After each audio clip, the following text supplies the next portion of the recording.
Poser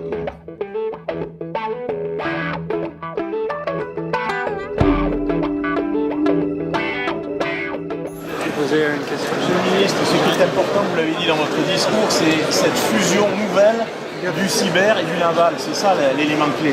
Du cyber, du numérique et du naval. Ici se construisent, s'élaborent des systèmes d'intégration extrêmement performants qui font des CNS un leader mondial et qui ont comme priorité de faire fusionner le naval, le numérique et le cyber. L'exemple le plus frappant, ce sera la première frégate de taille intermédiaire, Bellara, qui va maintenant commencer. Et c'est la force de ce lieu et de ses bureaux, ici à Olioul, de relever ce défi. Et je suis très confiant sur leur performance. Le CNS est en pointe au niveau mondial, il faut le rappeler.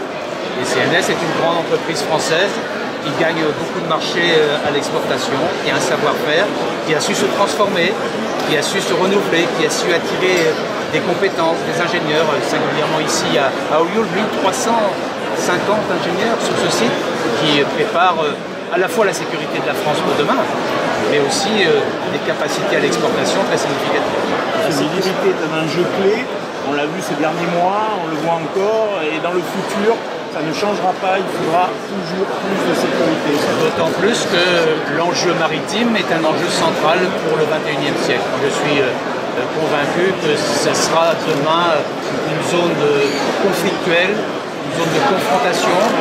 J'espère pas une zone de guerre, mais il faut prendre tous les moyens pour assurer notre propre sécurité et puis notre réalité de puissance mondiale, puisque nous avons les espaces marins français partout dans le monde. C'est une chance, c'est un atout, mais il faut aussi savoir le protéger. La défense a assez de budget pour cela. Le budget de la défense a augmenté au cours des dernières années pour répondre précisément à tous ces besoins. C'est comme ça que j'ai pu faire en sorte que la flotte se renouvelle à un rythme soutenu, peut-être pas aussi soutenu qu'il le faudrait, mais qui a beaucoup progressé et qui fait que nous sommes reconnus comme une des meilleures marines du monde. Monsieur le ministre, on a vu ressurgir le débat.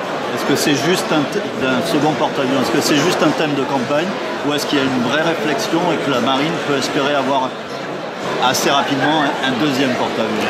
Le Charles de Gaulle est actuellement en arrêt technique majeur à Toulon pour 18 mois. C'est régulier, c'est normal. En plus qu'il a été très utile au cours de ces derniers mois puisqu'il est intervenu à 3 reprises dans l'opération Chamal que nous menons contre Daesh au Moyen-Orient. Nous compensons l'absence sur le théâtre de ce bâtiment exceptionnel par de la présence sur des bases avancées par le biais à la fois de l'armée de l'air mais aussi de l'aéronavale puisque les rafales marines continueront à intervenir sur ce théâtre à partir de bases à terre. La question du deuxième porte-avions peut se poser. C'est pas une question absurde parce qu'on voit bien qu'en termes de puissance, de capacité d'intervention et de l'enjeu maritime du XXIe siècle, c'est une question qui peut se poser. Elle n'est pas inscrite dans la loi de programmation militaire actuelle. Il y aura demain une autre loi de programmation militaire. Et je suis convaincu que cette question sera abordée à ce moment-là. Bon, il ne m'appartient pas d'y répondre maintenant, mais que la question se pose me paraît juste. Merci beaucoup. Monsieur le député, bonjour. Bonjour. On a vu que le ministre Jean-Yves Le Drian signalait que vous êtes une des chevilles ouvrières de ce projet. Comment interprétez-vous sa venue aujourd'hui?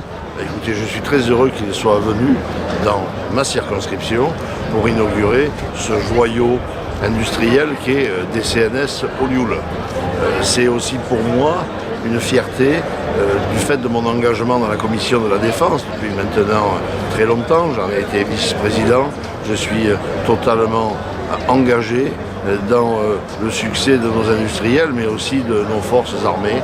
Et c'est, je crois, l'aboutissement d'efforts de tous, d'efforts des collectivités locales, du Falco, de Robert Beneventi, d'avoir travaillé à l'implantation de cette technopole de la mer.